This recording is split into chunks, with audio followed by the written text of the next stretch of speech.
with Ms. McMurrow and just work our way down. So our first question is, I want to ask each of you to introduce yourselves and tell us first why you are running for school board, and second, how are you uniquely qualified to serve on the AISD board? All right, great question. Well, thank you, Corliss. Thank you, Progressive Women, for hosting this forum. I was really hoping you would find a great date, and you did, and I'm happy to be here. So, my name's Sarah McMurrow. I'm running unopposed for place 1 this cycle, and my mission is the same as 3 years ago when I first ran. I want to bring the voice of a K through 12 public school educator straight from classrooms into the board discussions and governance. And I've enjoyed the opportunity to do so for the last 3 years. I'm also an Arlington ISD alumni, proud graduate of James Bowie High School and AISD. And my 2 sons, well, I have one current and one future, very, very soon, pre-K 4 student in Arlington ISD. So I am very invested in the success of our school district. I want to run again because we are on a positive trajectory with our brand new superintendent, Dr. Matt Smith. As board secretary, I've really enjoyed this transition. I think we have a lot of exciting things in the works, and I think right now you have a school board that does anticipate the needs, the growing pains, and what will be future challenges for our school district. And given the momentum that we have, but so much work that we still need to do, I'm very grateful for the opportunity to keep my service going for another 3 years. Even though I'm unopposed, I said at the last forum with our Arlington Council of PTAs, I think it's very important that I participate and engage with you as voters. So please don't hold back, and I really appreciate the opportunity to be here with y'all tonight. Good evening. Thank you, Progressive Women, for inviting us here. I'm Melody Fowler. I have been serving in AISD for the past 18 years, 12 years when my son was K through 12. I served as room mom, grade rep, PTA president at his junior high, and PTA president at his high school. I also served on the site-based decision-making teams on elementary, junior high, and high school. I am a 30-plus year teacher. I love education. I love making sure that students are learning and are focused. I've taught everything from 6 through 12 and now at the college level. I love education. It is just something that's been instilled in me since I was a child. I'm passionate about education. I feel like with my 30 plus years of teaching and my 18 years of volunteering in this district that I have a pretty good grasp on education and the direction that we need to go.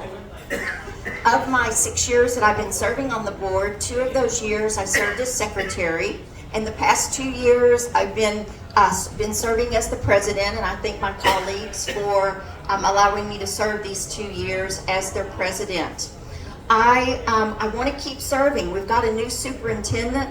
He's got great ideas. He's excited about being in Arlington, and I would love to continue serving with my board and also seeing the great work that our new superintendent can do.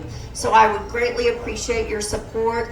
I want to continue in AISD, and I need your support in order to do that. So thank you. It does work.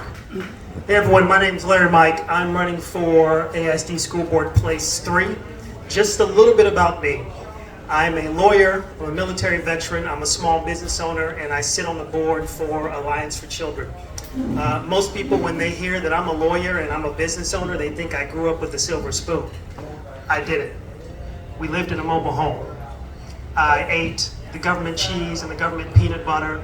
There were times where we really didn't have much of anything. About 78% of the students here at AISD come from a lower socioeconomic status. I have lived what they have lived, and I know the power of education.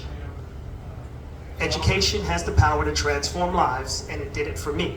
That's why I'm running, because I want every student in Arlington to feel what I felt when I got those degrees, when I was able to attain a little bit of money in my pocket to help out my family. That's what we have as a future.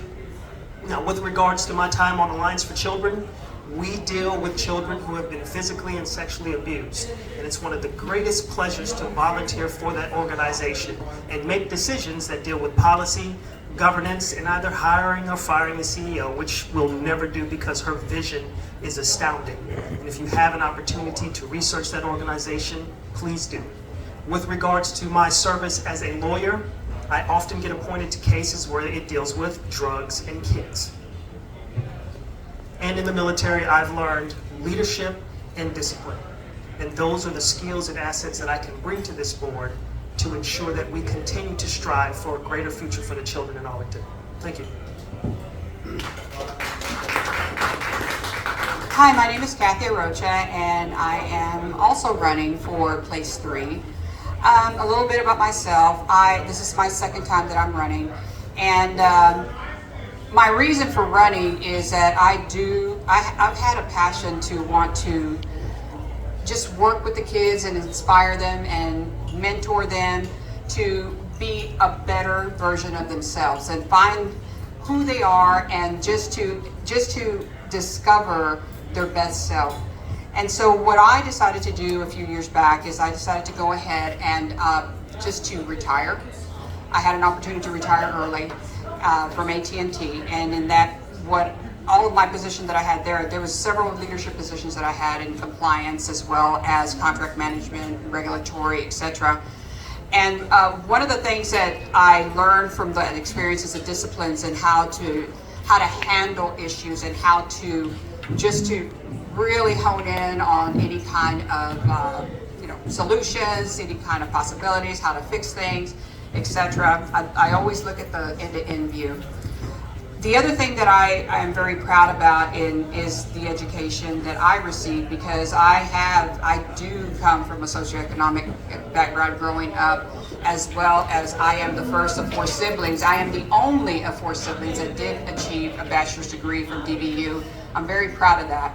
And one of the things that I want to do is I always tell the kids, you know what, it doesn't matter where you start, it matters where you end.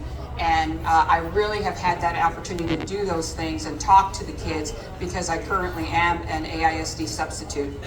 And so I've learned a lot of things being a substitute, and I mean, there's a lot of great things, great programs that's happening throughout Arlington, and I know that the kids can just be plugged into that across the board.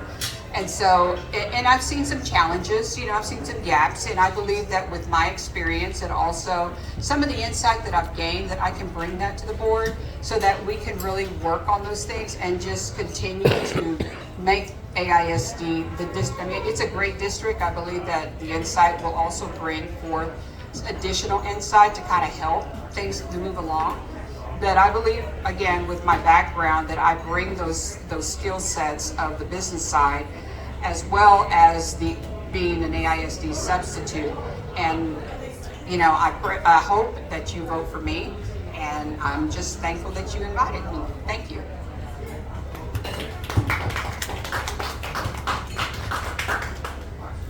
Thank you, Progressive Women, for having us here. My name is April Williams-Moore, and I'm also running for Arlington ISD School Board Place 3. I am currently, I'm a mother of 3. I have an 18-year-old, a 14-year-old, and a 6-year-old. I am a wife to a public school principal in Fort Worth ISD. I bring experience from having over 2 decades experience in finance, in corporate America, in nonprofit, for-profit, and government. I've served for our country in the Air Force. I was in finance in the Air Force. I started in military pay and then got promoted to budgets.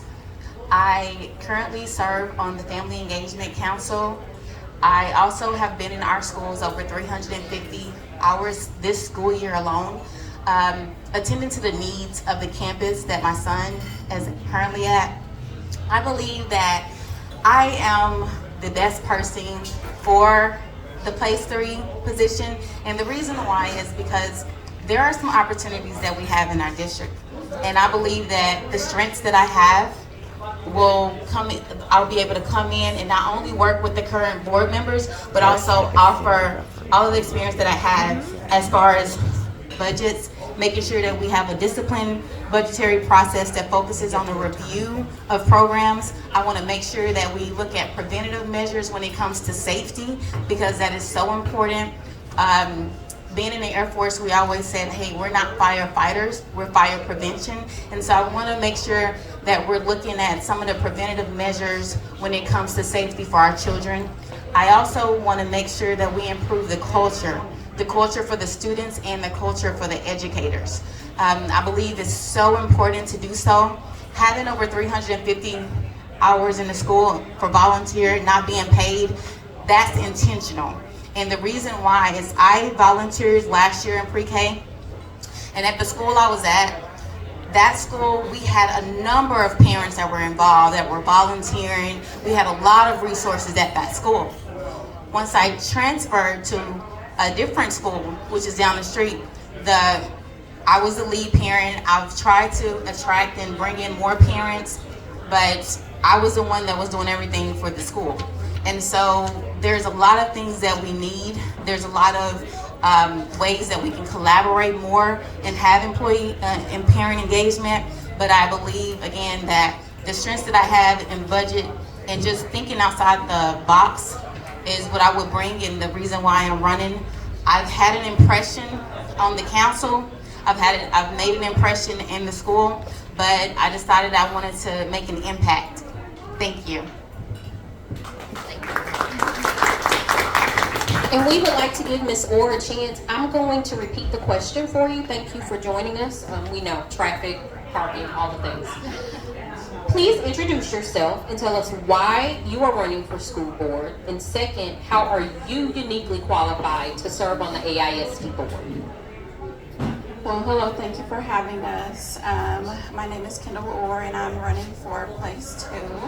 And I am a Christian. I am a wife. I am a mother of 4 beautiful children that one's graduated from AISD and the other ones attend AISD.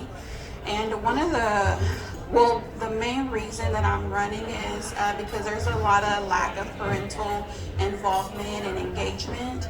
And having being out there and people that I know or the homes that I visited, parents just have a lack of awareness, of knowledge of what's going on in the school district. And that's something that I really want to work hard and bring in that awareness to the parents, to the community on what's going on in the schools. I know the discipline is just out of control, and I believe if the parents are involved, if we have a partnership with the parents, with the educators, with the board, that'll make a huge impact on what's going on in our schools. That'll make a big difference. So that's one of the things that I'm passionate about, is just really working aggressively with the parents and creating those partnerships to make a difference in the education of our kids, and truly being involved and truly having a partnership with the educators, administrators, and the school board. I believe there's like a lack of communication, there's not enough transparency, and I believe once we push hard to get the parents involved, it'll bring it'll change the culture. I work for a little bit about my background. I work for a home care company. I help with the daily operations. I help manage 30 employees, 50 to 60 clients. I help with the budgeting. I work hard with other ladies to planning, budgeting, and making sure that we are running the company smoothly, that we are providing quality care to our clients, that we are keeping strong, making strong relationships with thank you so much. So just vote for me, and I want to make a difference. Thank you. Thank you all very much.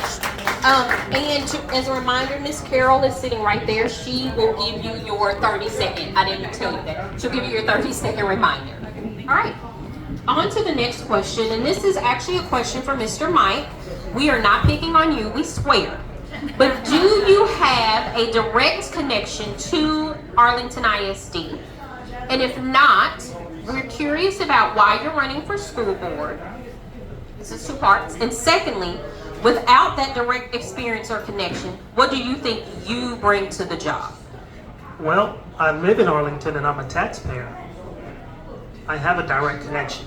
I own a house in Arlington.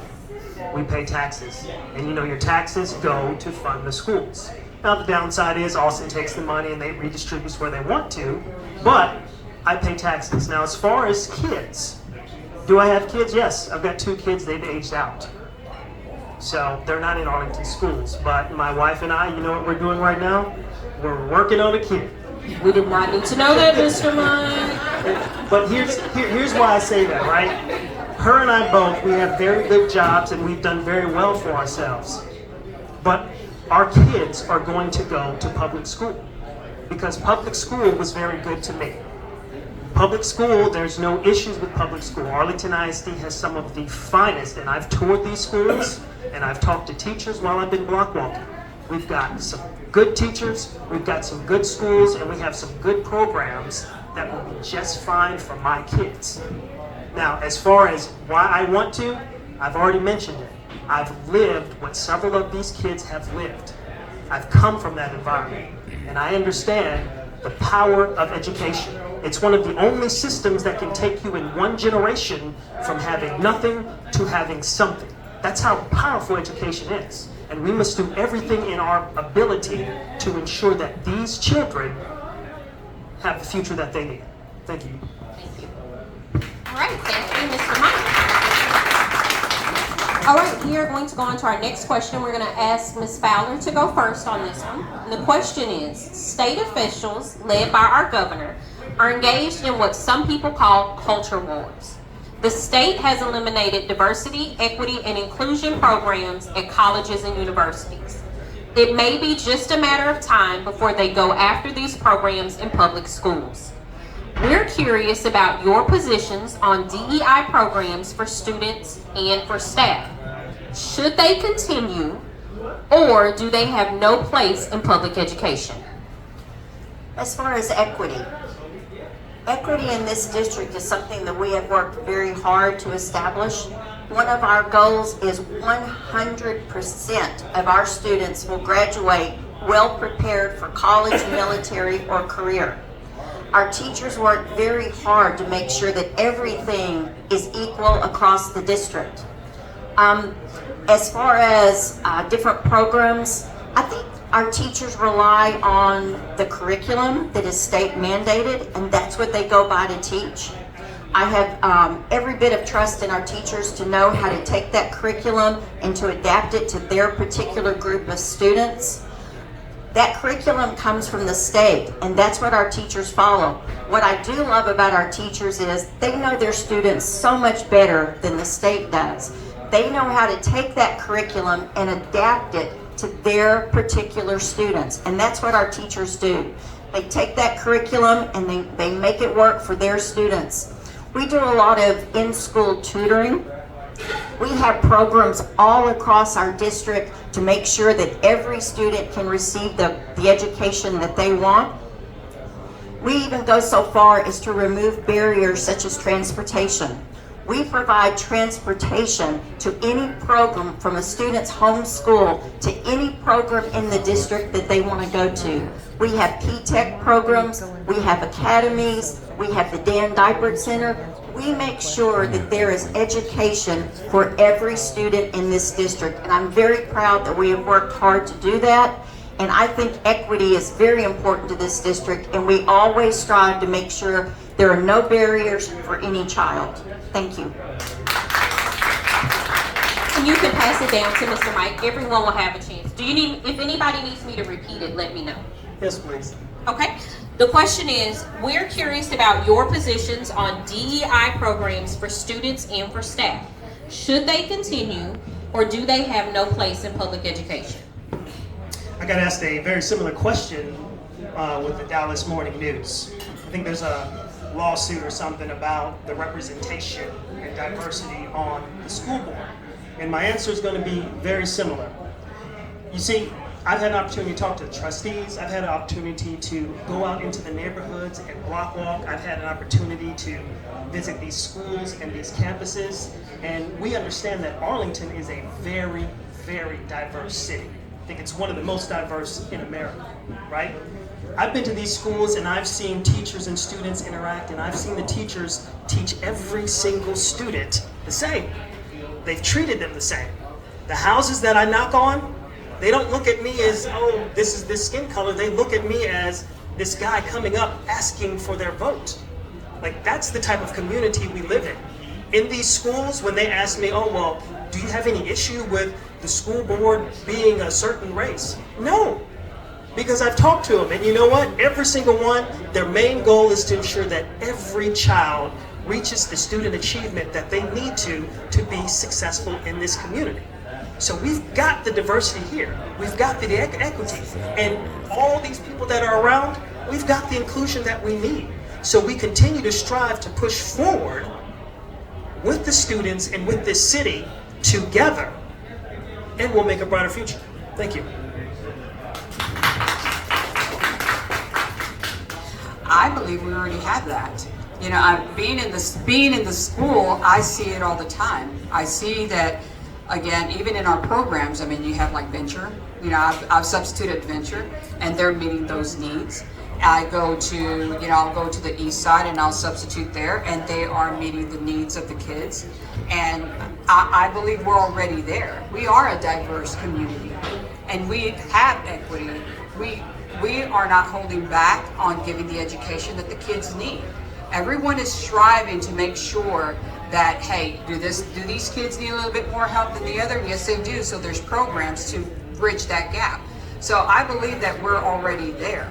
And so, and I love that, because education has no lines, and no race, no religion, no anything. It is for everybody. And as long as we continue to work that and help the kids to just continue to grow in their, in their knowledge, I believe that they will be successful, and for their future. Thank you.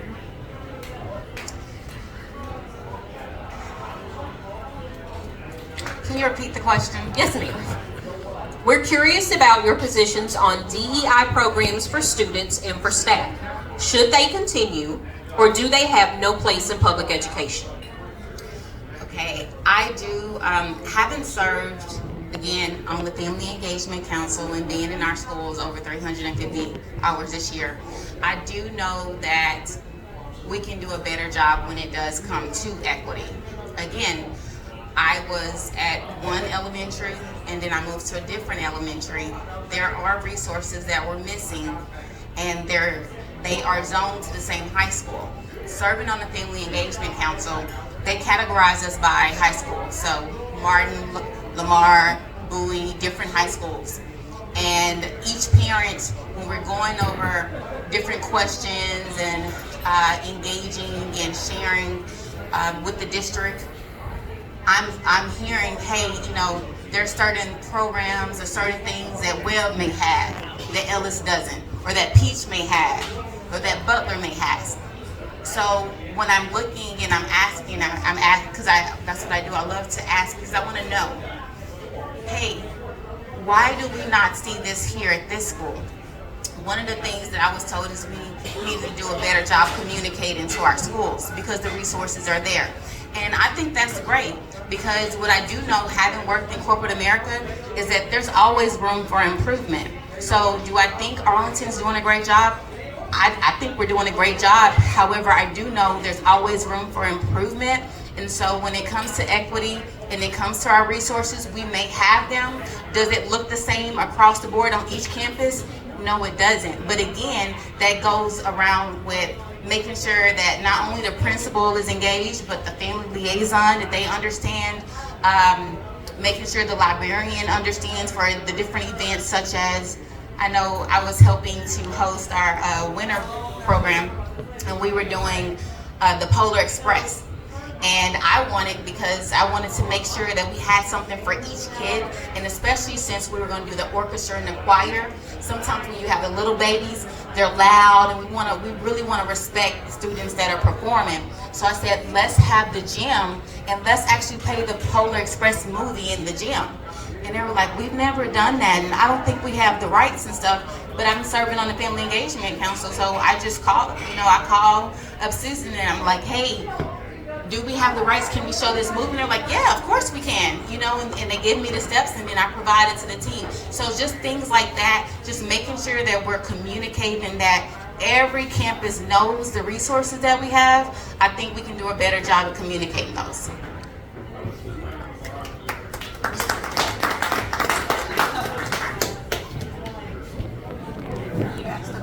Yes. Should DEI programs continue for students and staff, or do they have no place in public education?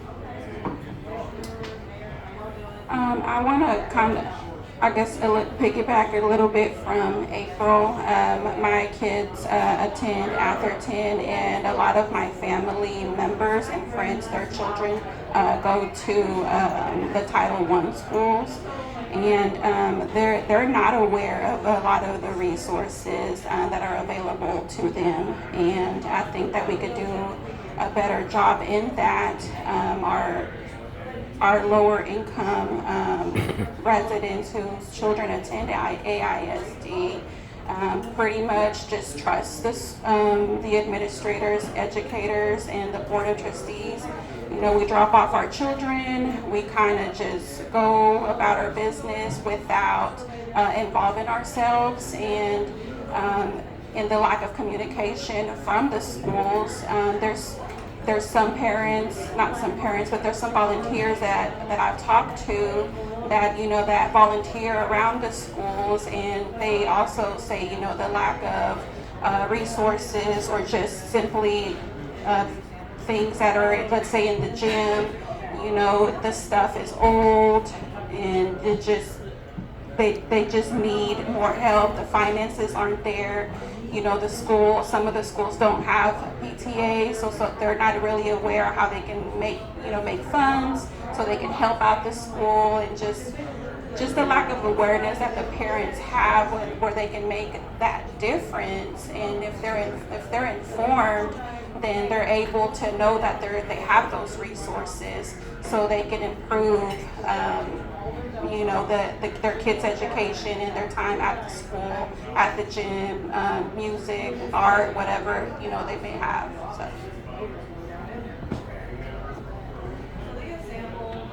So to answer your question, Ms. Corliss, I don't agree with the elimination of DEI programs, and I especially don't agree with it being regulated by the state. Decisions should be made closest to the learner, and this is where teacher voice needs to be amplified. And I will tell you right now, it's a running joke with teachers. If we have the ability to indoctrinate, our students, our fourth graders, would remember to put apostrophes in their contractions and possessives. I guarantee you that. No, but all jokes aside, our students need to see themselves in the text that they read. They need to identify with the lessons being taught. That's not rocket science. We need to make learning experiences meaningful and memorable to kids. That's what we wanted and what we deserved when we were kids. This isn't anything new. There's very weird controversy around words like equity, and this is again where you really need to become informed on what's truly happening in public schools. And as Ms. Fowler mentioned, the learning standards are established by the state. So if there's any curiosity as to what Texas public schools are teaching, we are not legally allowed to deviate from the Texas Essential Knowledge and Skills. Now, other institutions, you don't really know what they're teaching. But Texas public schools, we are bound by the standards established by the state. And they don't do that either, so thank you. All right, we will... It's been a long day, friends. Where do you stand on book bans in public education? Are they necessary? Do you support banning books? No. I don't support banning books, but I do support like book boundaries, especially if it's a book that's like sexually explicit or anything like that. I believe that there's no room for anything like that. I mean, what is the academic reason for that? But as far as banning books, no, I'm not. I am not for banning books. But when it comes to when I say boundaries, you know, I did read one recently, and I'm trying to wrap my head around it, and I'm not understanding why that's in there because I've been reading it, and I know that it's in the high school, but it's just for me, it's a little bit too explicit. I asked myself, would I want if I had a 17-year-old, would I want my 17-year-old to be reading that? I don't see the reason behind it, but I'm just kind of wondering about that one particular book. But I don't understand that one. But as far as banning across the board, no, I don't agree in that because I believe that anyone can read what they want. But again, where I get a little concerned is if there's anything sexually explicit, and that's it. But anything else, hey, you know, everyone has a right to read any kind of literature that they want. But that's where I draw the line. I'm a little concerned about that and what that is saying to our children. So.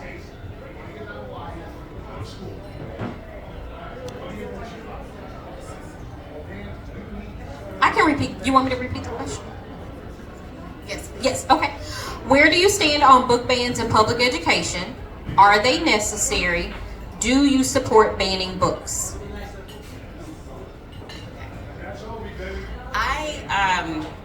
I guess I would support banning books if it's pornography in our schools. I'm not for sure if there is pornography in the schools. I was told that there's a book that we have in the high schools that's Let's Talk About It.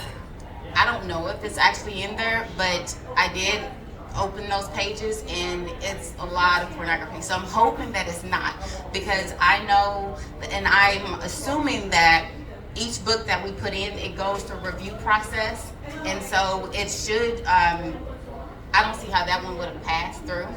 However, so when it comes to banning a book, if it's sexually exploitation, pornography, I don't think it should be in any of our schools. If it's in a city library, okay, but our school library, I don't, the graphics in that book, Let's Talk About It, it's more than you just discovering who you are in your body parts, and it has no place in our schools at all. But as far as any other book that is not sexually oriented, then I'm okay with that one. But again, I would say I would like to make sure that the review process, that we're thoroughly looking at that, and if it needs to be revamped or revisited, that we're doing so. Ms. Orr?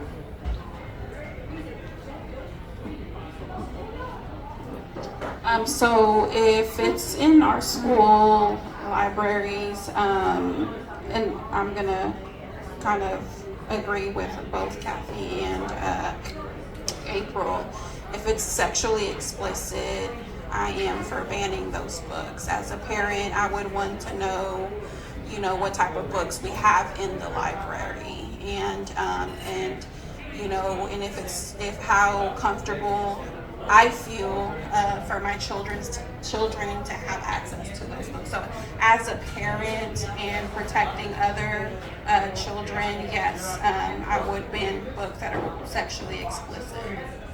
Thank you. So it's an interesting question for me because I serve in Mansfield ISD. Outside of my board service, I work for Mansfield ISD as a district-wide literacy coach. And I'm part of a skeleton crew of 6 educators who, that's what we do. We establish text for our curriculum, but we also acknowledge that librarians are master's degree holding professionals who are in charge of the inventory on their shelves. Now, I will say, age appropriateness should always be taken into consideration. School districts also have to have checks and balances. So in Arlington ISD, we do have a committee made up of parents, educators, different stakeholders to review any titles that are called into question by an AISD parent. So we do have a process, and I absolutely agree. You don't want a child exposed to something that they weren't purposefully or, cognitively prepared for. But again, a little reality check for everyone in the room, whether you're a parent or not. This thing right here is really what we should be afraid of when it comes to exposing our youth to sexually explicit material. And I think it's very interesting that a lot of folks who, again, aren't really up to speed on what we're doing in public schools, they worry more about students being exposed to sexually explicit content buried in the shelves of a library rather than on TikTok, YouTube, and I don't even know all the cool websites nowadays. But it's something that we really need to be intentional about learning more about and having real conversations with our kids, monitoring what they're being exposed to on their phones just as much as the text that they're self-selecting from a library, whether it be the school library or public library.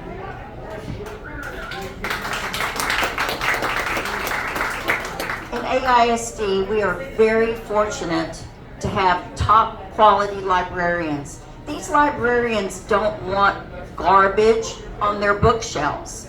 Our librarians know what is age appropriate and what is not. They serve with, like Ms. McMurrow was saying, parents, there are teachers, there are community members. We have committees that look at the list of books and can take those books off the shelf and read them at any time that they want. Our librarians are about what is age appropriate. We also have something in AISD. A parent can sign a form saying what kind of books their child can read and what kind of books they cannot.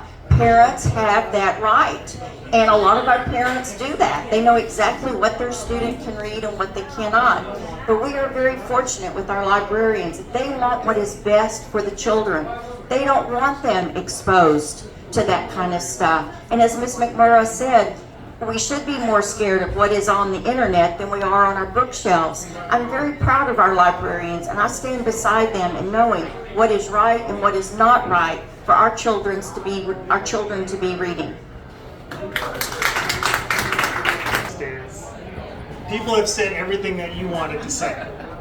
Right, when I hear the questions, because I've been asked this multiple times about banning books, and I think previous elections folks have been asked about banning books, right? As a parent, you have your rights as a parent. You can ban whatever you want for your kids. I'm pretty sure there's some parents in here who have banned books in their house, right? I'm not a fan of banning books in schools. I mean, as a lawyer, I look at it in a pragmatic way. It's a slippery slope when you start doing certain things, right? I made this example, and it kind of goes on point with the analogy. There are some states who have said, hey, we're going to put the 10 Commandments on the courthouse steps. And there are people like, yes, right? Great. But what they didn't think about was the Church of Satan coming and putting the Church of Satan on the courthouse steps, and then they got mad. It's like, you can't say we're going to just ban books, because you can ban a lot of things. And we have this saying in the legal world, you can indict a ham sandwich if you want to. So it's a slippery slope, and you have to keep that in mind, right? Parents, they have the rights, they've got the policy review process. Let that go through that process. Parents can decide what they want to do, but if you start blanket banning, it's horrible. Security continue to be significant issues. Where do you stand on proposals to say arm teachers? Do you feel the schools are secure now? And if not, what additional steps would be required?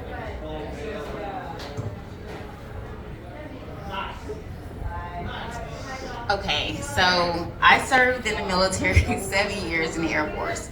Everyone that's been in the Air Force, any military position, you have to have been through weapons training. I will tell you right now, even though I have a certificate that says that I know how to use it, I do not. Like, so do I support teachers having weapons? No, I don't. The reasons why is because, first, I've talked to some teachers, they don't want the responsibility anyway. Secondly, though, you have to make sure that you don't have a weapon available to where a student can get to the weapon, right? And then hurt the teacher or hurt themselves or another student. I believe that Arlington ISD is doing a great job with the security personnel that they have in place. They have weapons. I believe that the schools are safe. They're more, to me, they're more locked down now than I think they've been in the past because of the new legislation that was just passed. I do feel pretty safe when I'm walking through the hallways in our schools. So do I believe that no, I don't. Now, I will say, like I said, I want to make sure that if something were to happen like that, that it's just not a piece of paper that would allow someone to do. Because again, I know when I'm holding a weapon, every time I do just like this, and I've had years of experience, and it's still, so I know that, again, I wouldn't want any teacher, anyone that doesn't do that, that's not their primary job, safety, to be around our babies with that, because it's so much risk exposure unnecessarily to me, instead of just doing what Arlington is doing, partnering with the right security people to make sure that our babies are safe, and our educators. Ms. Orr?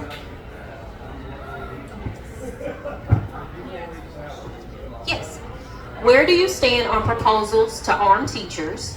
Do you feel like the schools are secure now?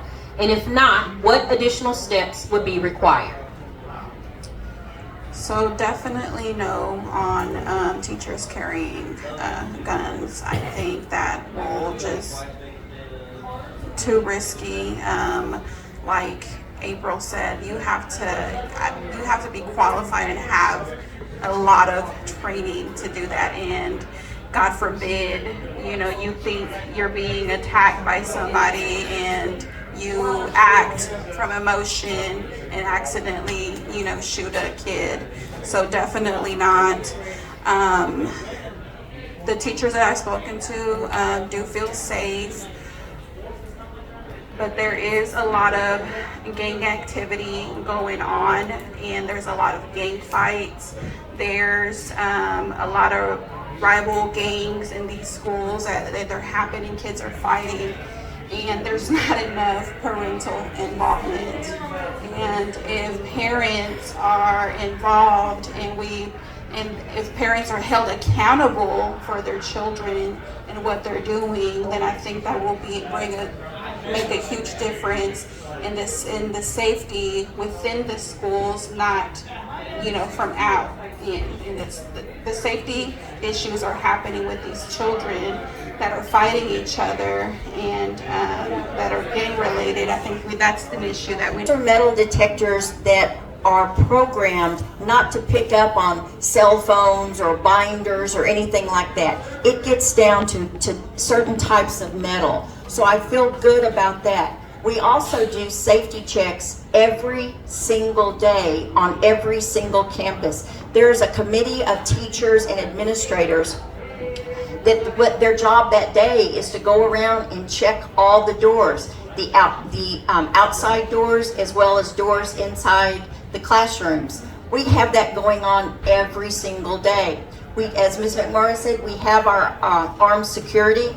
We didn't wait. We made sure that we reached out to Arlington Police Department to see if they had additional people for us. We also engaged with the security company. We made sure that by September 1, we had an armed person on every single campus. If you've been to our elementary schools, you know that the interior is that vestibule where people can't walk into the school. They have to go through 2 safety checks. We also have security at every single main entrance of our other schools. We take safety very, very seriously.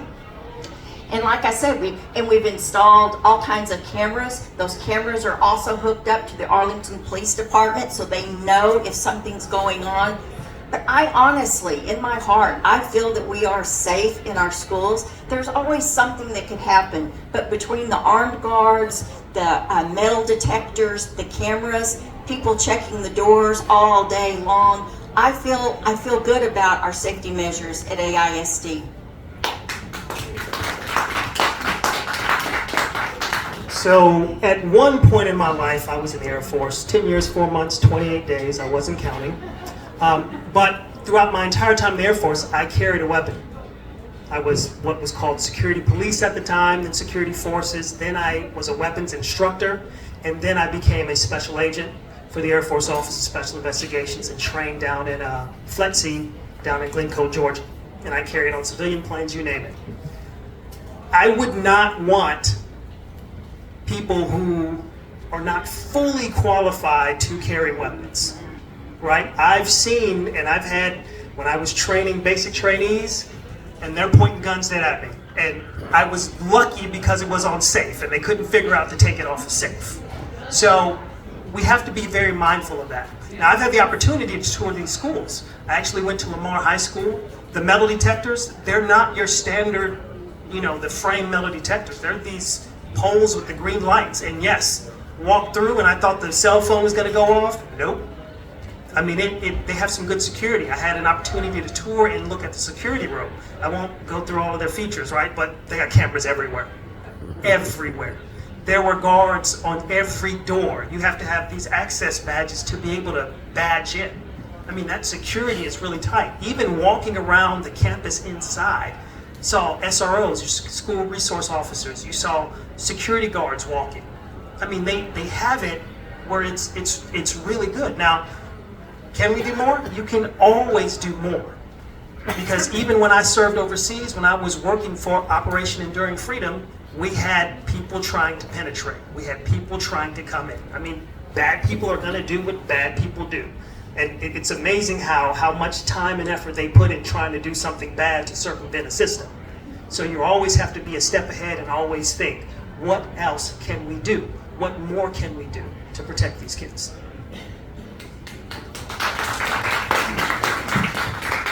Yeah, I absolutely don't agree with any teachers having firearms. It's hard enough for police officers to be in some type of altercation and have the stress that they go through, and they are trained. And to have a teacher to go through something like that, I don't agree with that. 100% no.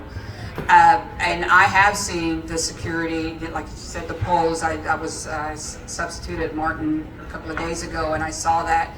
And it was nice because that must have been new because I know not too long ago I didn't see that. So I was really thankful for that.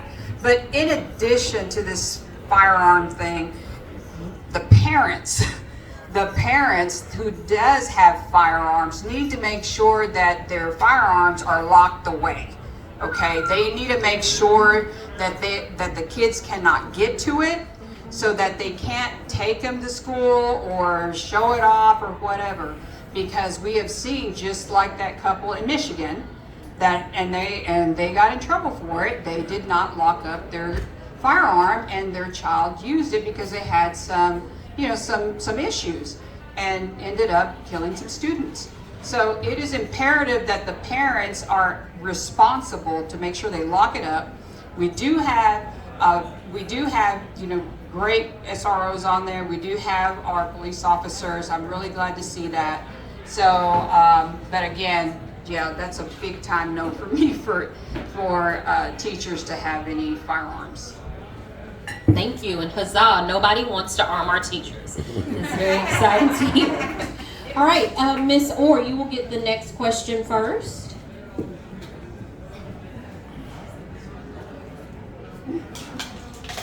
What is your position on private school vouchers? And I will add this. There are a lot of ways to talk about this issue, but we would like to know very plainly, do you personally support public funded vouchers for private schools, or do you oppose them, and why? So So originally I was kind of divided on where I stood with them, but now after a little bit more research, I am against the vouchers. I have a heart for my community. I'm Hispanic, and I have a heart for the lower income community, and I believe that they are the ones that are going to be affected the most with the vouchers.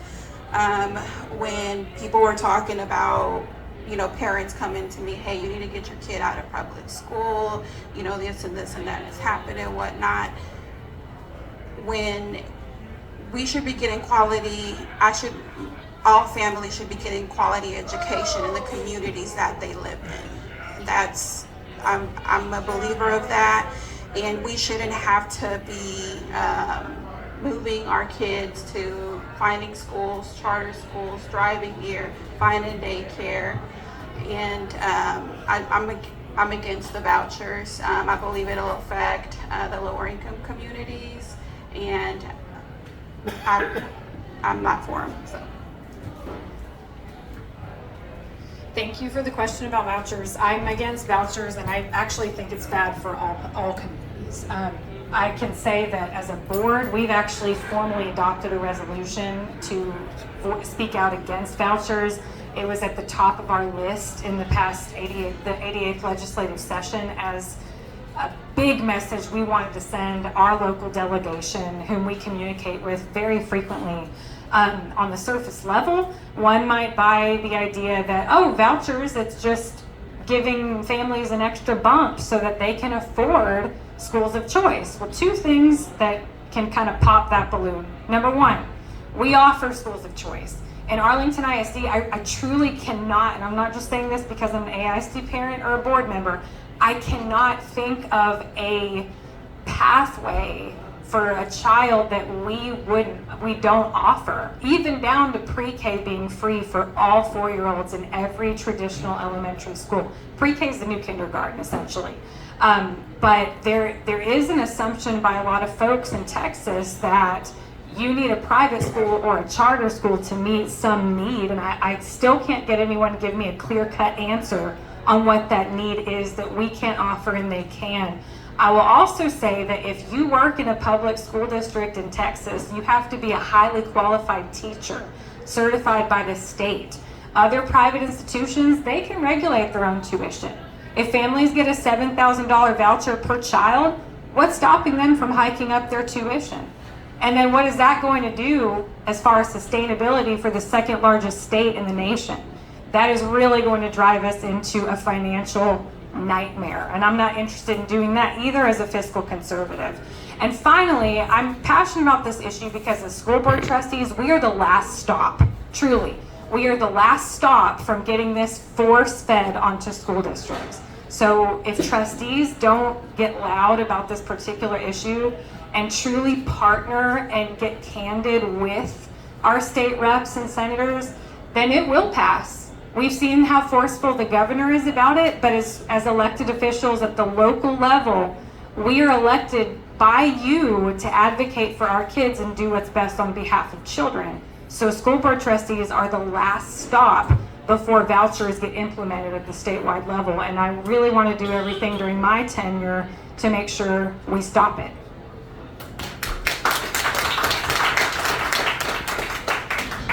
I am very against the vouchers. To me, that is taking public money and sending it to the private schools. Vouchers are about choice. There's already choice in AISD. We have so many different programs that we offer students. There's so many outlets that they can go to. If they go to these private schools, they're not going to have the same opportunities. They're just not. They're not going to have as many fine arts. They're not going to have the P-Tech programs. They're not going to have the CTC. They cannot offer students any of that. That $7,000 is not going to go very far. I don't even know if that's enough for one semester or uniforms. People don't realize that that voucher doesn't hold much weight. It really doesn't. We have worked really close with our legislators and told them we don't want vouchers. We are a public education, that we're doing a great job in AISD, and we don't need our students to go anywhere else. We absolutely have everything a student needs in AISD. My fear is, and I've seen this through the years, people think that grass is always greener on the other side. All right, go try a private school, go try a charter. That's your choice and that's your family's choice. But when you decide to come back, and the students will, we will open our arms and welcome them back. I have seen it happen. The students leave, they come back because they cannot find the same programs in charter or private schools that we can offer in AISD for free. That's the difference. We already have that. Our teachers are certified. Our students have to go through assessments that some of these other schools, they don't have to do the same things that we do. They don't have to test the students like we do. Their teachers don't have to be certified like our teachers are. If people knew really what vouchers mean and the ramifications of that, I think everyone would say no to the vouchers. We are a district of choice. Our parents already have choice and opportunities for their students. So I am against vouchers. AISD. A lot of times these kids come back at a lower level and have to be retaught more because they're not taught at the same standard. Now, imagine if Austin took the $3.99 billion that they're holding hostage and released it to the public schools. How great would we be? Yeah. Right? They talk about, oh, well, public schools are going down. They're deliberately holding that money for what? Imagine how great we would be if we were able to fully fund these schools. We talk about kids having behavior problems. Imagine if we could fully fund the SPED and behavioral issues. Imagine if we can fully fund all these other programs that will do wonders for these kids. But this whole voucher system, it's not a good look. I mean, the way the school district goes will determine how our community goes. And we have an excellent community here that we're building upon. Public education is key. Now, I had an opportunity to talk to an individual who owns a private school, and I've said this before at forums. And it got a pretty heated argument, I would say, because he kept trying to convince me about vouchers. And I kept saying, no, I don't agree. Because I've already alluded to the fact that we have a lot of kids who are socioeconomic status that is a very low socioeconomic status. His school alone costs $10,000 a year. That's just for the school. At 150 kids per year, that's $1.5 million. It's a business. We're not including the transportation costs. We're not including uniform. We're not including books. We're not including food. A lot of times these parents who are working these jobs, like my parents, they're working multiple jobs to just make ends meet, to just put food on the table. They don't have the additional resources or money to do anything else. And so they rely on public education. And we must be loud. I mean, as a trustee, you're only one voice, but there is power in 1,000 voices going up to Austin saying, fully fund our schools. Thank you. Yeah, vouchers, the first thing I think about on vouchers is that it siphons out the money. And we're already having to deal with a tight budget, and to siphon that money out is taken away from the masses. So I'm not in agreement with that. Unless they come up with a really good plan, like, hey, guess what? We're going to fully fund the school, and guess what? We'll have some extra money for you guys on the vouchers, you know. But that's a double-edged sword, because once that passes, you can have these pop-up schools, and they take the money, and then it's like, oh, okay, well, we're not going to do anything, and they just take the money and run. So there's a lot of risk when it comes to vouchers, and I know that they're going to have to do a good job, and I know that Abbott is going to push it. The ESAs, I know that he's going to push it really hard this next legislative session. So it'll be very interesting, but I don't like that it takes away from the kids. That's exactly what it's going to do, so I'm not in agreement with that.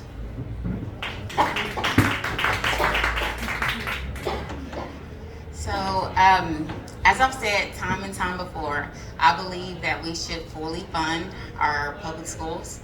I believe that once they're fully funded, it's a moot issue whether a voucher is given to the community. The reason why I say that is because I have a lot of neighbors right now. Their children go to Oak Ridge. Their children go to Arlington Classics. Their children go to Great Heart of Arlington. And you know what?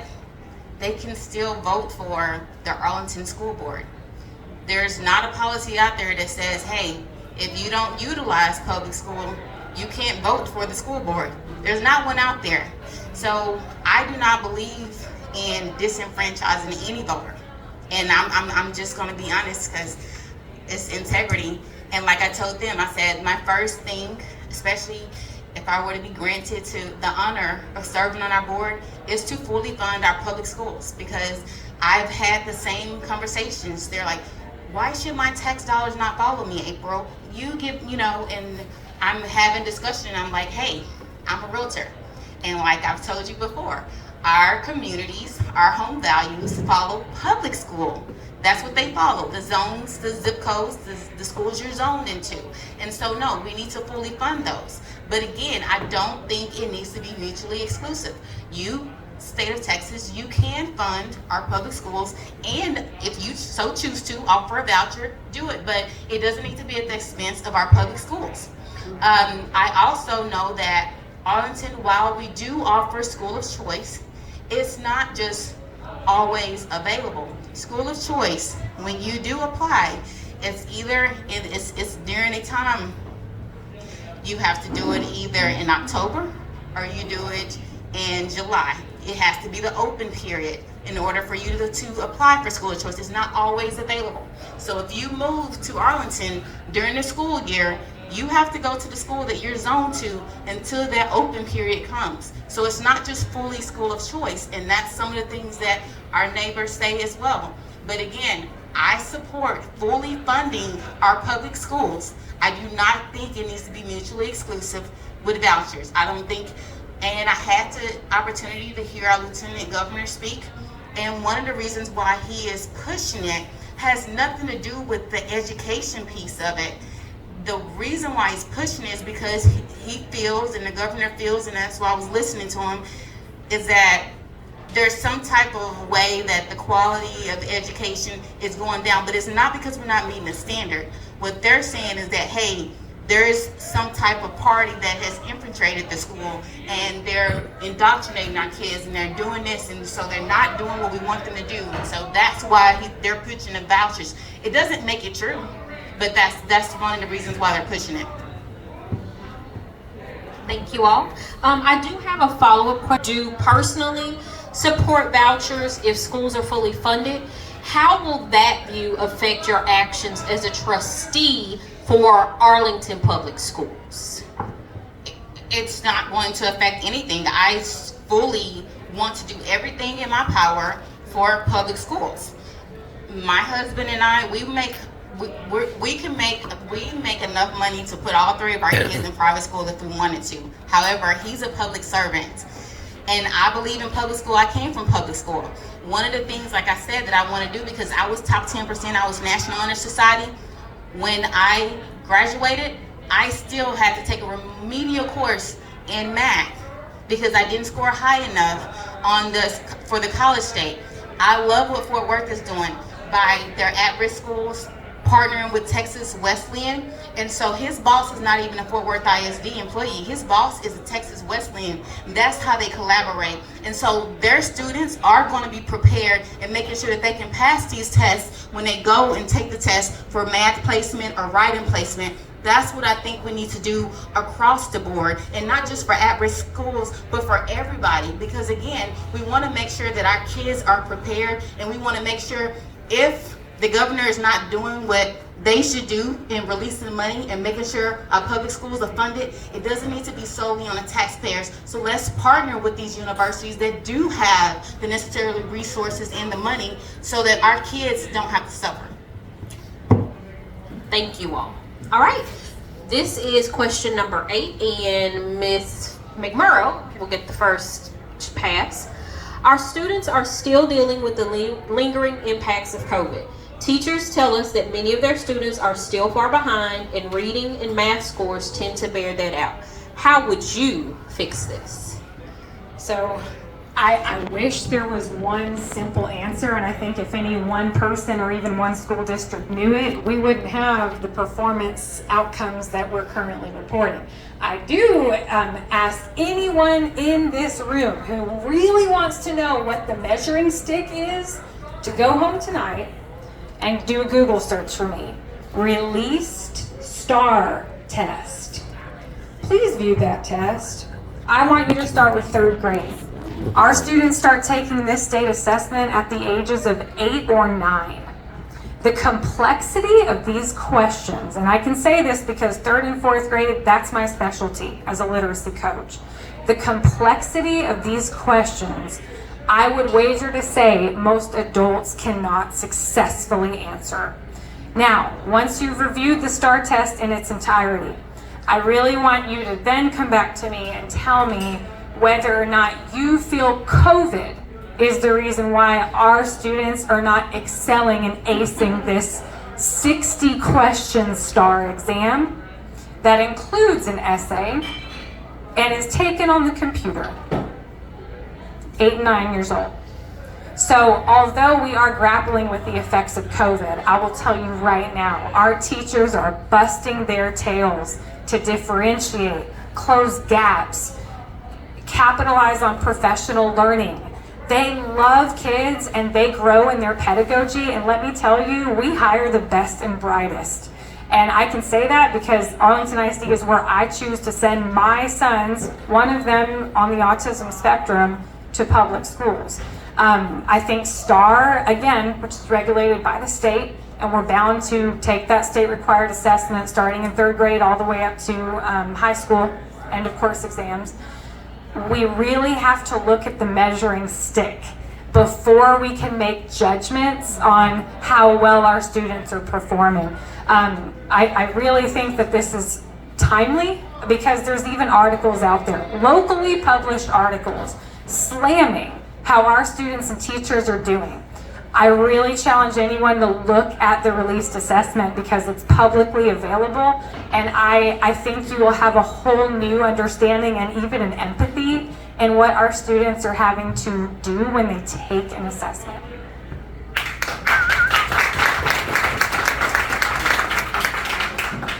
I cannot stand the STAR test. I'm just going to say it. I will never forget my first time that I was teaching at Richland High School. And at that time, I think it was the STAR or the TOS or whatever they were calling it that year.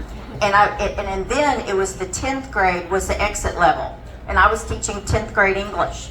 I'll never forget, the head of the department came in with the binder about this thick. And she laid it on my desk and she said, okay, this is what you'll teach. And I was looking through it and I said, well, there's no creative writing, there's no poetry, there's no self-reflection. I don't, where is that? Oh, no. You don't teach any of that. You teach us what is in this binder until April. Now, after April, you can do what you want, but you have to teach this. We are doing our students such a disservice by having one single test determine what kind of a student they are. That you can't do that. None of us would allow that if we had one test to determine what kind of human beings we are. Why do we put our children through this? I am so opposed to that. And they change the rules on us, and they don't give us any warning. It's like they keep moving the notch, but we don't know what we're supposed to be doing. It's not right and it's not fair. I know who I blame, and I won't say his name aloud because I'm afraid my tongue will catch on fire. But it's not right, and we put this pressure on kids, and then they get that score, and if they haven't done well, they feel like that's their self-worth, or the teacher. Because I remember the scores of my students came out with my name on it, not just the school, but my name in the scores. That does such damage to teachers who work every single day to do the very best they can and teach these children. And one test determines what kind of a student they are and what kind of a teacher she or he is. And it's just not right. Our grades have dipped, but they've dipped across the whole Texas, across the whole nation. Part of it is learning loss, I get that. But it's that test and the pressure and moving that measuring stick that we can't keep up with. Our students deserve better. Our teachers deserve better than one test. It does not say what kind of student they are, and it does not say what kind of a teacher she or he is. No. No to the star.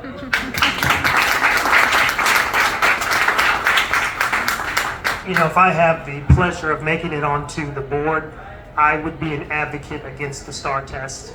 I think it's fundamentally flawed, right? With any idea it comes out, it seems like it's a good idea at the time until government gets a hold of it and they do the government thing.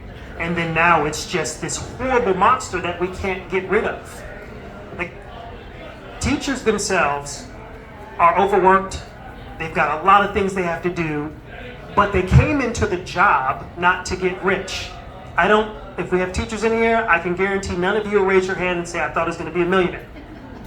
You came in to teach, to encourage these young minds. I can tell you the 5 teachers through K through 12 that I remember who made impressions on my life. Like, I know 9 times 4 equals 36 because one teacher kept drilling that into my head. Now, anything else, I'll probably have to count my fingers, but that I know. You see, we have to get back to the basics. I would be a huge advocate of coming back, letting the school district themselves come up with a program that gets the kids to the competency level that they need to be successful adults. And we have the resources here in Arlington to be able to do it. I don't think COVID is an issue. I don't think any of that is an issue. I think it's constantly pushing this test. I mean, we talk about as many questions that they deal with. When you're practicing for forums and you've got the Dallas Morning News sending you out a 30-question thing that you have to fill out, I was falling asleep on that. I can only imagine what these kids are going through. Like, we have to do something. And I'm telling you, I keep saying it over and over again. There was power in 1,000 voices. And if you don't like that test, get everybody together, get in front of your legislatures and those representatives, and tell them that they need to make a change. Amen to everybody. Okay. And I totally agree with what you said, Melody, because the STAR test, to me, I've heard it many times by teachers, it's like they hate it. It does take away the ability of them actually teaching what they want to teach. I mean, think about it. They can't even teach cursive, which is ridiculous. Put the Constitution in front of them in cursive and see what happens. They're not going to know what to do. And so one of the things that I heard a quote from you, Brooklyn, they were talking about the testing, and it's true. It's testing fatigue is so real for these students. It is so real. I remember my grandson Joshua, when he was going to Martin, getting ready for the STAR test. The stress that I saw in that kid, and he's smart. He was an avid, and he's like a genius when it comes to math. But the stress that I would see him go through because of this test that he had to just learn on that, and he wanted to learn other things, but it's like, I can't, I got to stick to this, I have to stick to that. And I really think that it mimics the ability that the kids actually have. It takes away from them. Yes, you learn some things, but it's like they're not allowed to learn like literature. They don't let them learn what really is about English and literature and math. I mean, it's just so siloed. And I'm all for, like, get rid of it, go back to basics, to your point. Let them teach them the way they're supposed to. Let them test their knowledge based on how they're being taught. And I am all for getting rid of that STAR test. I'll be on that 1,000 going out there.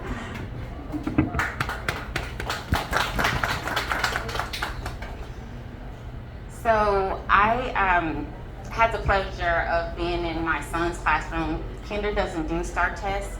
However, they do take a measurement of tests. And one of the things that I noticed that even I was doing as a parent, they were on Kahoots. And he's answering the questions right, and each time the children answer the question right, everybody gets up and start dancing. It's just a little cute little thing.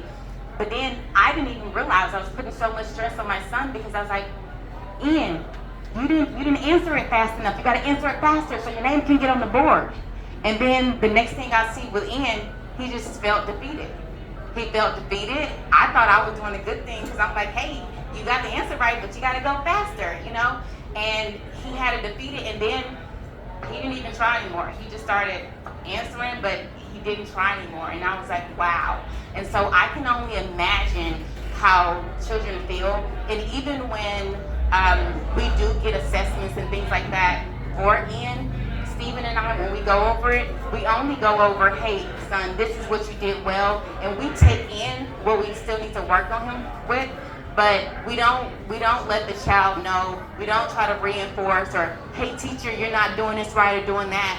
We make sure that I lift her up and I say, hey, you're doing a great job. Ian knew this, and Ian is reading like this, and just making sure that not only am I encouraging our students, but also encouraging our teachers, because again, that's what I think is missing. It's just the whole concept of being an educator, being in that role, having to monitor over 20 kids, being one of the kids, having to be in there with your peers, trying to make sure that you feel like that you're on the same level as your peers. It's just really important. And so I am not a proponent of the STAR. I've heard from many of my neighbors that are from Europe, and they're like, you guys test a lot over here, you know? And I was like, wow, we do? You know, I didn't even think about that. So I'm not a proponent of the STAR test. And I'm hoping that, again, I know our board is doing everything that they can to make sure that they can affect change, and hopefully it comes.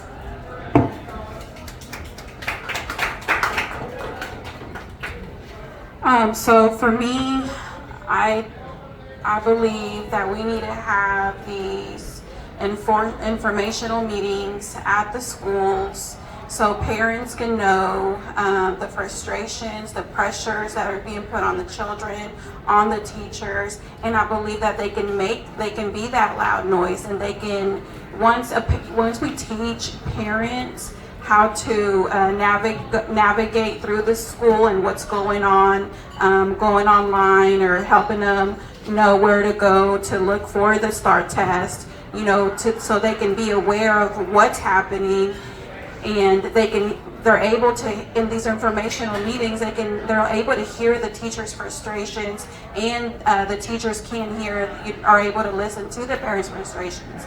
I believe that that's going to make a difference, and in helping the students and the teachers increase their performances in the schools. So that's something that I would do and push for. So, and I'm also against the STAR test. It does put a lot of pressure. It put a lot of pressure on my children and on my brothers and my nephews. So, but definitely having an informational meeting so parents can have a voice, teachers can have a voice, and everybody can make a loud noise and just get these, make these changes so our students can just achieve better education. Thank you all. Fun fact today, my daughter asked me if I could get rid of the STAR test. I told her that is above my pay grade. All right, I am going to actually combine two questions. So we know that, and it has been brought up quite a bit, that our districts are cash strapped, that our state has $33.3 billion that they could be giving us. And we also know that some of that impacts our teacher retention and attrition. So how do you foresee using our budget and the impacts of the shortfalls or possible deficits impacting teacher retention, and how do we retain teachers knowing what we're facing with budgets? And I believe, who goes first on this? Ms. McMurrow is first.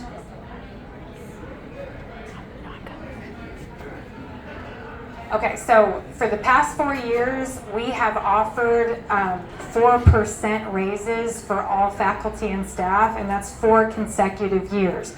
Now, we did have the help of the VATRE being passed, so that definitely gave the district a bump. However, as your question alluded to, we are not seeing our state supplement our district budgets to keep up with the rising rate of inflation. You take a look at, and our United Educator Association always sends out a great year-to-year ranking. I know that sounds kind of harsh, but they literally rank DFW school districts by years of experience, and then they take into consideration if you're a 0-year all the way up to a 30-year educator. These 4 years of 4% raises have gotten Arlington ISD within the top 3 in every single area, and that's something that we're very proud of, and that's something that as a board we've really had to push for given our very tight budget. Now, folks on the campaign trail might ask you and talk to you about wanting to slash the budget. We're overspending. I want everyone in the room to know, please do not leave Jay Gilligan tonight without knowing that 85% of our budget goes towards faculty and staff salaries. So a lot of folks care about our bus drivers, our paraprofessionals, our teachers getting paid adequately, but that's where the large majority of our money is going. To be really transparent with you all, I will never advocate for a pay cut. I don't even want to say it. I will never, ever, under my watch, vote for any such thing. I will only ever advocate for pay raises, but we also have to be very responsible and mindful about what we're working with. So, given the situation that we're in, expect not just in Arlington ISD, but in districts all around, we can't keep giving these grand raises when the state is holding that much money hostage. We really need your help. Calling up our state representatives and senators saying, we need you to fully fund public schools. There's not a magic mystery of what that means. First and foremost, for districts of our size, and really any district, that means paying salaries to our educators that they deserve and frankly that they need in order to keep putting high quality professionals in front of our students. And again, Arlington ISD is not unique. I really hope that we can continue to offer that competitive pay. Now, it's not just that, it's also offering, we want our teachers to take pride in where they work. So we hired us a superintendent with a proven track record of setting the tone for a great culture and climate. That's something as a trustee that was top priority for me. And it's not going to take just him, it's going to take a whole team, and it's going to have to be a trickle-down effect to set the tone. But teachers don't get into this profession because they're looking to become rich. But we have to make sure that we're providing the culture and the working conditions, not just the salaries that attract and retain teachers. As Sarah alluded to, the budget, the budget is something that we have to be very careful about because we also know that it's taxpayer money. And we have to be very careful about how we spend and what we spend it on. One thing we will not apologize for, though, is the amount of money that we pay our staff and our teachers. 86% of our budget goes for salaries. That's a big chunk of our money. Also, the state mandates certain things that we can spend the money on and things that we can't spend the money on. So we're very good stewards of that. We also have a CFO who just squeezes pennies to make them last longer and go further. She's doing a really great job for us. We've been able to do the 4% raise, and a lot of other school districts around us have not been able to do that. We're very proud of that. We think our teachers deserve that. We do think that it helps retain our teachers from going to other districts, but we have also seen that it attracts teachers from other districts. But money's not the only answer. We try to treat our teachers as fairly as we can. We listen to our teachers. Dr. Smith is doing a great job of going around to every single campus, meeting with teachers and administrators to see what their needs are and what maybe we can possibly take off of their plate.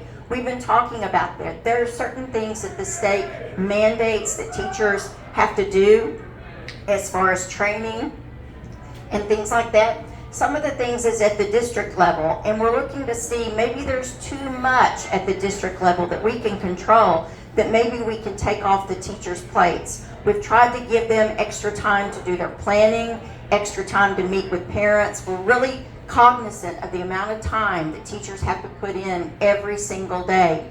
But we want to reward our teachers. We've got to look at our budget. We've got to make it work. But we hope to be able to show them some appreciation this summer when we talk about this again. But I'm very proud of the budget and the way that we have spent the money. We're good stewards of the citizens' money, and I think we're doing a good job. Are there ways that we can cut? Maybe, and that's what we're looking at. What can we eliminate that might help our budget be stronger? We are looking at that, but we never want to take money away from what we're paying our staff and our teachers because they deserve it. Thank you. You know, we wouldn't be having this conversation if somebody released that money to fully fund the schools, right? Like, teachers are dream makers. Like, if you had an opportunity to go to the Dream Makers banquet, it is an amazing banquet, and you can see just a multitude of teachers who have made differences in children's lives. Now, as it's already been said, our teachers have been paid in the top 3 categories, but we still have a 21.30% attrition rate. And I think the state average is 21.40. So we have a higher attrition rate than Keller and then Fort Worth. We have to drill down why they are leaving. And I haven't said it tonight, but it's something that I propose, and I know we do the trustee talks, right?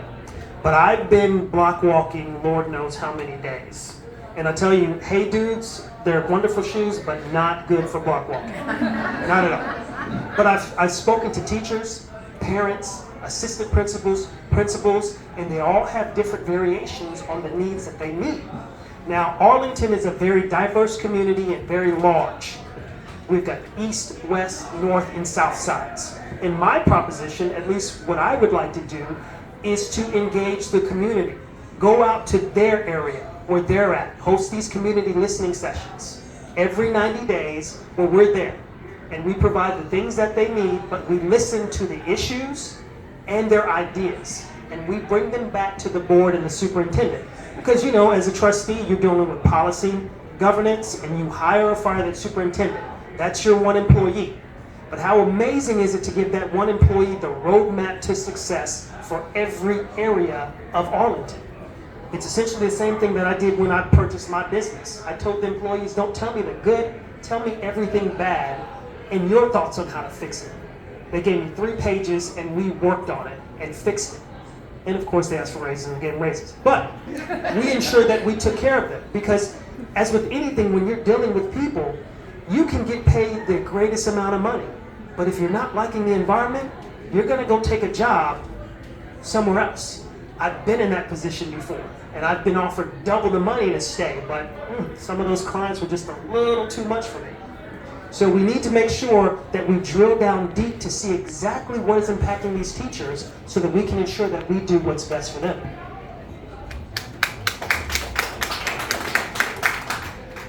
I think one of my biggest wish lists is that we would be funded by enrollment instead of attendance.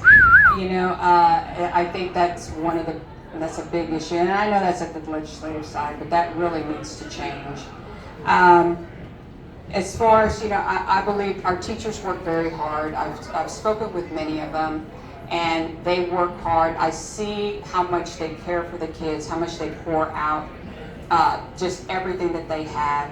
And as long as we continue to be there for them and give them what they need resource-wise, and yes, there are sometimes some teachers say, you know, I got this report and they asked me for this and then somebody else asked me for that. It's kind of the same. So like to your point, we got to look at that. Like, is there anywhere we can consolidate or eliminate just so that it takes the pressure off of them?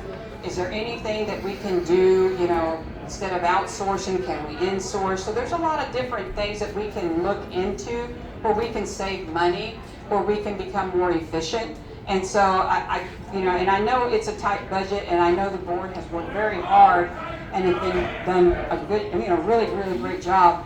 But I believe, you know, we just have to continue just to peel that onion back as much as we can and see where we can save, because the last thing we need is to not support our teachers, cut pay. You know, I know there's a lot of really hard decisions that have to be made when you have millions of dollars to deal with to make sure it's successful, because you're looking across the board that it's going to impact the kids. We can't lose our teachers. We've already lost enough. We cannot lose our teachers. We need to continue to keep them so they can continue doing their great work. The other thing that I'll continue to say too is, again, release that money, fully fund our schools. And again, that's at the legislative side, but I believe that we need to get louder with with all of our representatives, and it needs to be more consistent so that they know enough is enough. You got the money. I know you're getting interest. What's up? You know, give us the interest at least. Give us something, but don't just hold it hostage.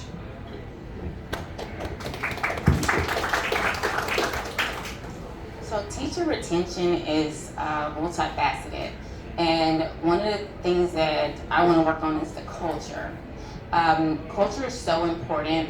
It's like a teacher. I have many teachers. Let's say they want to take their child on a field trip. I have one that have submitted the paperwork almost 10 times, and instead of the district working with them and saying, hey, this is what you're missing, they just keep denying it. We need to have better working relationships with the district and the campuses. I've also, I've spoken with some of the principals, and when they're asking for resources, there's a bunch of red tape, or they say, hey, I have the money, it's just a bunch of red tape to be able to spend it. And so we just need to look at those things, because again, our teachers just want to feel heard, they want to have input, and when they're taking time out of their break time, out of their parent conferences if they didn't have one scheduled, and submitting paperwork for field trips that do build on concepts that they're learning in the classrooms, they're important, that they're not having to constantly do it over and over, and then they're getting boggled down and say, what am I missing? Like this, I've showed them that it's tied to this lesson plan and this and this and this, and they still can't get it pushed through. Something like the Parole Museum. And so we just want to make sure that we're making it easier for them and looking at that and say, hey, you know what, here's an opportunity. Let's see how we can improve this process for them. Because those are the things that make teachers leave. Not feeling heard, making sure that we're collaborating. One of the things, like I said, having been volunteering over 350 hours, we categorize school, but every Title I school isn't the same. And I'll take Peach and Ellis for one.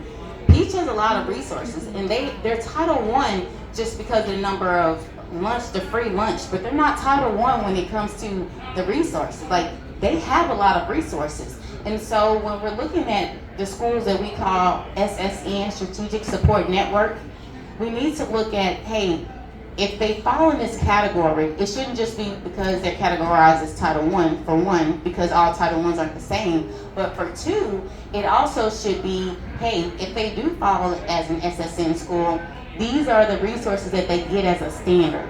And the reason why is because we want to make sure that we're meeting each campus and meeting their needs. Because when their needs are being met, then that improves the culture.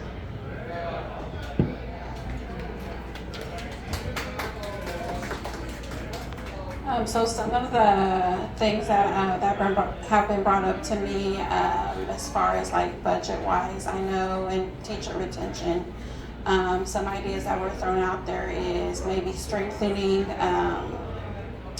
the teacher evaluations, or maybe even performance-based pay.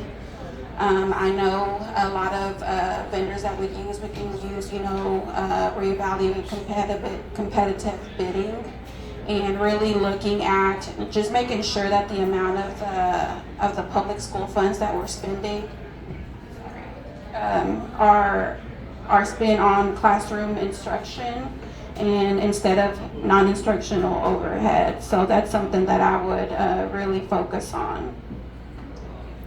Right. Thank you very much. We have our last question, and this question is actually for Ms. Orr, based on something you said earlier. You've spoken a lot about the lack of communication with parents and the lack of parental engagement. As a member of the school board, how would you address this situation specifically? So I would have push for informational meetings at the schools. At each school, having the principals reach out, teachers reaching out to the parents, and bringing them together and letting them know, hey, so for example, I got an email about trustee talk, and I got it 4 days before it happened. And they were going to talk about, I believe, safety, and I can't remember the other topic. So only 2 parents showed up. About 5 to 8 teachers were there, and I believe it was 3 concerned citizens. But then the school's having a well checkup, a free well checkup for the kids, and they give me this notice 6 weeks before. I get texts, I get emails from the nurse, I got an email from the librarian, I got, it was posted on the kids dojo app where they communicate through with us. And what else? They posted it on the website, they posted it on the school. So it's just like, okay, so you're putting all this effort to let me know about a free wellness check for my child, but you want to send me one email for an informative meeting that your trustee talked to was sent to the whole parents, and only 2 parents showed up, and I was one of them. So I think we need to we obviously have the effort, so let's have these informational meetings, and let's put that same effort in telling the parents, texting the parents, emailing the parents, calling the parents, so they can come to the school, and let's have these conversations. Let's teach you, let's make you aware of how the school system works, or how we work, and how we can work together and have a true partnership. Thank you. Can I please answer? No, well, we're strapped for time, and that question was specifically for her. Thank you. All right, thank you all so much. That ends the questions that we have for you all tonight. Folks did submit questions, and so if they are going to stay afterwards, please feel free, if you turned in a question and it wasn't asked, to corner them back there in that back corner and ask them all the questions, because they're going to stay. Because that's what you have to do. I get to go home. So we are going to wrap up and give each of you 1 minute to give us your elevator pitch. So we will start, Miss Orr, you'll start. You get to have the microphone back, and we'll just pass it down. 1 minute to give us your elevator speech. Where's Miss Carol? So the Texas Education Code states that parents are to be partners with educators, administrators, and the Board of Trustees, and they're to encourage us to participate. And that's something that I'm really passionate about. There's a lot of parents that are not aware, they don't know how the school system works, and that's something that I pledge to work hard with, that the parents will be involved, that they'll be engaged, and that we'll have this partnership to change the culture of Arlington, and so our children, the students can achieve a high quality education. Thank you. I just want to really briefly thank Progressive Women for hosting this forum. I know it's not an easy feat to plan and organize, but this has been great. I really appreciate the relevant questions and the dialogue that we all have had. And I know the purpose of this was a candidate forum, but I do think we all can leave with food for thought, and we hope that you partner, get involved in our schools. I just want to say thank you to the voters for allowing me to serve on Place 1 for Arlington ISD. I will continue to keep the promise that I made 3 years ago when I first ran, and give this service my all at advocating at the local and state level for our students and our staff here at Arlington ISD. Thank you. I have volunteered in this district for 18 years, 12 of which when my son was a student here. I served on the board for 6 years as secretary and president. I think my years of service combined with my 30-something years of teaching, I think I'm the best candidate for Place 2. I would appreciate your support. There's a lot more work to do. I'm excited about serving with this new superintendent, and I need your support. I'm asking for your support so I can continue volunteering and doing what's in the best interest of the district. Thank you. If you all have ever seen this little-known movie called The Avengers, right? They had a whole bunch of superheroes, and each one had their own diverse skill set. We've got a team of 7. One is leaving. You've got an opportunity to put someone who is an attorney, who owns a small business, who sits on a board already that deals with policy, governance, and either hiring or firing the person in charge. That's what you have. And I can add that value to this board to be a part of that team to ensure that our children reach their potential. Because the way this school district goes will determine the way this city goes. And if you look at my campaign, you'll see I have endorsements from the right, left, and all in between. There's a reason. Because as a community, we can throw away partisanship, we can throw away politics, and we can ensure that we focus on the one thing that matters, our future, and that's the children.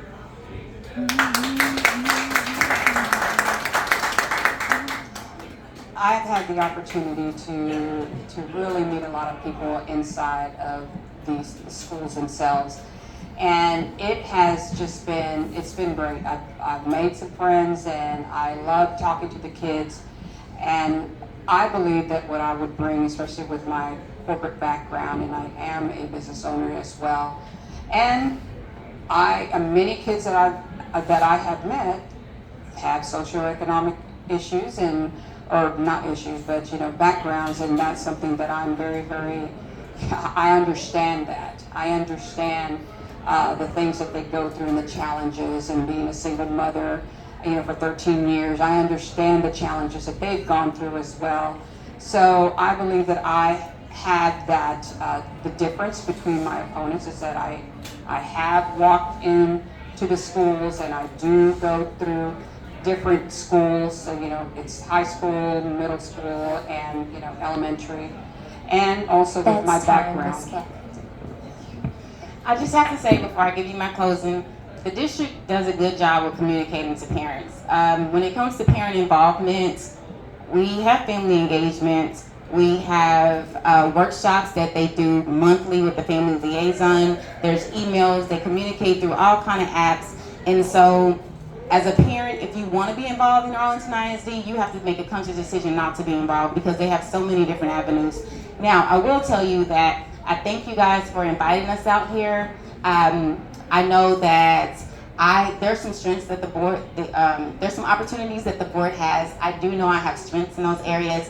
I'm a realtor, which that means I'm a small business owner. But I will tell you, as a small business owner, the budgets that you're working with are not the same budget that you're working with when it comes to multi-year, multi-million-dollar contracts. And so I do have that experience. I also have experience managing over 17 grants. And so I would appreciate your support, and I hope that you early vote. It's in a few weeks. Early vote in April for April. Mm-hmm. All right. Thank you all so much. Let's give our candidates one more round of applause. And could we please say a big thank you to Corliss Bunkley? Yeah.